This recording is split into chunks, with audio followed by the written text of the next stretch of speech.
साल था 1984।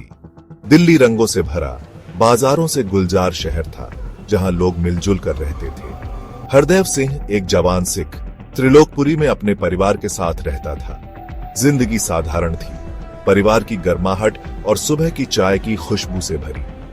हरदेव मेहनत से पास की लकड़ी की दुकान पर काम करता था। दिन भर हथौड़े की ठक ठक की आवाज से उसका दिन गुजरता। लेकिन बदलाव की हवाएं चल रही थी, जो अपने साथ एक ऐसा तूफान ला रही थी जो इस शांति को हमेशा के लिए तोड़ देगा। अक्टूबर की शुरुआत एक अजीब सी बेचैनी के साथ हुई। प्रधानमंत्री इंदिरा गांधी की हत्या ने पूरे देश को हिलाकर रख दिया। दिल्ली पर डर और अनिश्चितता का साया मंडरा रहा था। अशांति की खबरें आग की तरह फैल गई। गलियों में डर का माहौल पैदा हो गया। हरदेव के सीने में चिंता की गांठ बंध गई। खबरों से एक डर पैदा हुआ, जैसे कुछ बुरा होने वाला है। उसे क्या पता था कि आने वाले दिनों में जो होगा वो उसके जहन में हमेशा के लिए एक गहरा जख्म छोड़ जाएगा। Gap 2S। कानाफूसी अब गुस्से में बदल गई थी। पहले जो हल्का सा तनाव था, अब हवा में बिजली की तरह कड़क रहा था। लोग गली के नुक्कड़ पर इकट्ठा होने लगे। गुस्से से उनके चेहरे तमतमा रहे थे। उनकी बातों में जहर घुला था। हवा डर से भारी हो गई। घरों से हंसी गायब हो गई और उसकी जगह धीमी आवाजों और घबराहट भरी नजरों ने ले ली।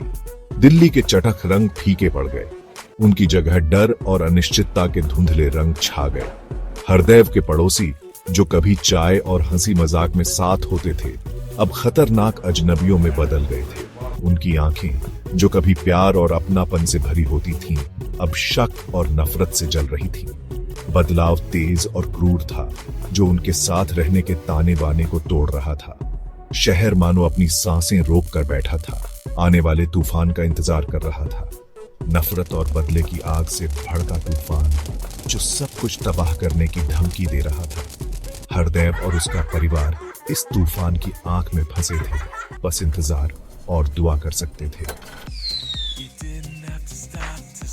सूरज ढलते ही भीड़ उनके मोहल्ले पर टूट पड़ी। गुस्से से भरी चीखें और लोहे की रॉड की आवाज से शाम की शांति टूट गई। हरदेव डर के मारे देखता रहा, जैसे उसके पड़ोसी नफरत से भरे चेहरों के साथ भीड़ में शामिल हो गए। वही लोग जो उसके परिवार के साथ खाना खाते थे, जो उसके बच्चों के साथ खेलते थे, अब जलती हुई मशालें लिए और सिखों के खून के लिए नारे लगा रहे थे। विश्वासघात किसी भी तलवार से ज्यादा गहरा घाव देता है। वो चेहरे जो उसने पूरी जिंदगी देखे थे, अब नफरत के मुखौटे में बदल गए थे। उसकी यादों में हमेशा के लिए छप गए थे। सालों के साथ और अनुभवों से बनाया गया विश्वास अंधी नफरत के बोझ तले मिट्टी में मिल गया। हरदेव का दिल डर से भर गया। भीड़ अब दूर का खतरा नहीं थी, बल्कि उसके दरवाजे पर दस्तक दे रही एक भयानक हकीकत थी। वो जानता था कि उसे कुछ करना होगा, अपने परिवार को बाहर के तूफान से बचाना होगा। दिल्ली की सड़कों पर भीड़ आग के तूफान की तरह बढ़ रही थी। घरों और दुकानों को आग लगा दी गई। उनकी लपटें रात के आसमान को नारंगी रंग से रंग रही थी। हवा में धुएं की तीखी गंध और जलते हुए मांस की बदबू थी। चीखें रात में गूंज रही थीं। डर और निराशा का एक भयानक संगीत। हरदेव धड़कते दिल के साथ अपने परिवार को अपने छोटे से घर के अंदर वाले कमरे में ले गया। वे सब एक साथ दुबके हुए थे। उनके चेहरे डर से पीले पड़ गए थे, जैसे जैसे अराजकता की आवाजें पास आ रही थीं। भीड़ बेरहम थी, एक जहरीली नफरत से भरी हुई थी, जिसकी कोई सीमा नहीं थी। दिल्ली जल रही थी। शहर, जो कभी एकता और विविधता का प्रतीक था, अब एक युद्ध का मैदान था, जहां मासूम लोगों की जानें पलक झपकते ही खत्म हो रही थी। नफरत की आग ने अपने रास्ते में सब कुछ जला दिया, विनाश और निराशा का निशान छोड़ दिया। भाग 5। एक बेबस भागने की कोशिश। हर पल के साथ भीड़ करीब आ रही थी। हरदेव जानता था कि वे हमेशा के लिए छिप नहीं सकते। उसने एक बेबस फैसला लिया, उन्हें भागना था।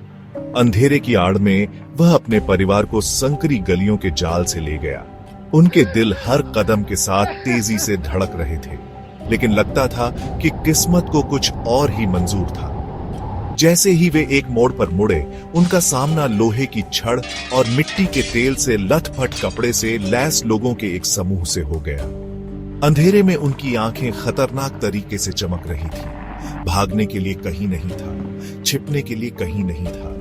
डर से हरदेव की आवाज रुक गई। उसने दया की भीख मांगी, लेकिन उसके शब्द नफरत के शोर में खो गए।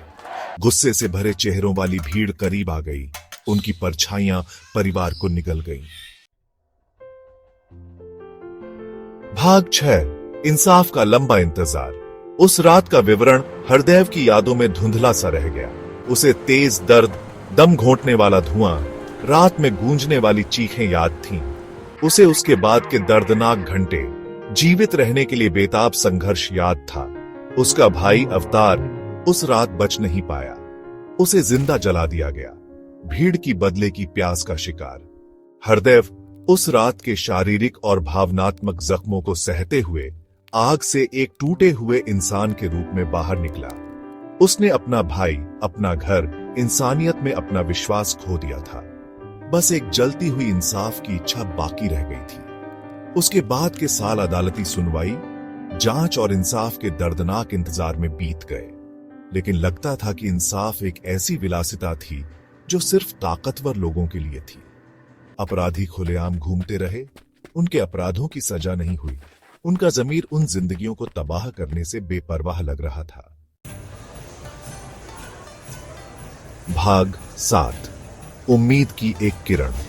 सालों बाद निराशा की राख से उम्मीद की एक किरण निकली। गवाह आगे आए। उनकी आवाजें कांप रही थीं, लेकिन दृढ़ थीं। उन्होंने जो भयावहता देखी थी उसे बताने के लिए।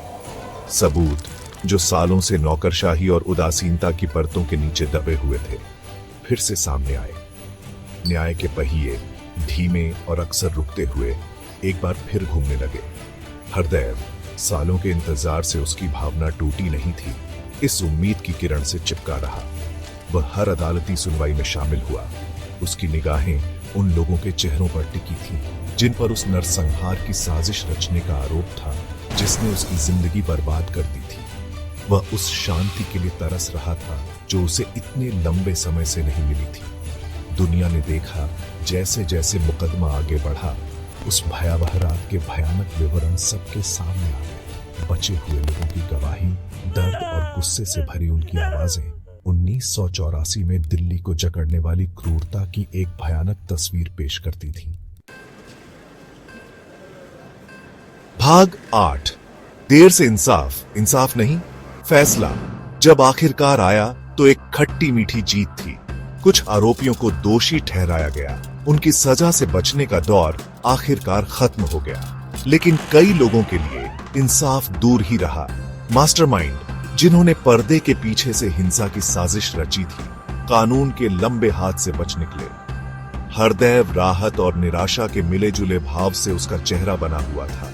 उसने सुना जैसे जज ने फैसला सुनाया। यह एक जीत थी, हां, लेकिन यह खोखली, अधूरी लग रही थी। उस रात के जख्म गहरे थे, उन भयावहताओं की एक निरंतर याद दिलाते थे जो उसने सहे थे, और उन अपनों को जिन्हें उसने खो दिया था। उसे एहसास हुआ कि इंसाफ की लड़ाई अभी खत्म नहीं हुई थी। सच्चाई की खोज, जवाबदेही की तलाश जारी रहेगी।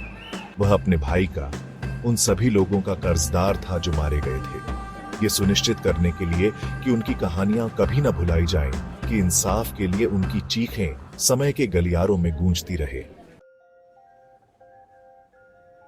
भाग 9, कहीं हम भूल न जाएं। 1984 के सिख विरोधी दंगे भारत के इतिहास का एक काला अध्याय है। शांति की नाजुकता और अनियंत्रित नफरत के विनाशकारी परिणामों की एक कठोर याद। सिख समुदाय पर लगे घाव गहरे हैं, उनका दर्द पीढ़ियों से गूंज रहा है। हरदेव सिंह की कहानी सिर्फ उसकी अपनी नहीं है, यह उन अनगिनत लोगों की कहानी है जिन्होंने अपने प्रियजनों, अपने घरों, अपनी सुरक्षा की भावना को खो दिया। यह एक ऐसी कहानी है जिसे बार बार सुनाने की जरूरत है, कहीं हम उस समय की भयावहता को भूल न जाए और इतिहास को खुद को दोहराने न दें। इंसाफ की तलाश एक लंबी और कठिन यात्रा है। लेकिन यह एक ऐसी यात्रा है जो हमें करनी ही होगी, न सिर्फ पीड़ितों के लिए बल्कि हमारे देश की आत्मा के लिए, क्योंकि अतीत के लिए इंसाफ मांगने में हम ऐसे भविष्य का रास्ता बनाते हैं जहां ऐसी क्रूरताएं फिर कभी ना हो। एक ऐसा भविष्य जहां शांति और सद्भाव कायम रहे और जहां नफरत की आग समझ और करुणा की रोशनी से बुझ जाए।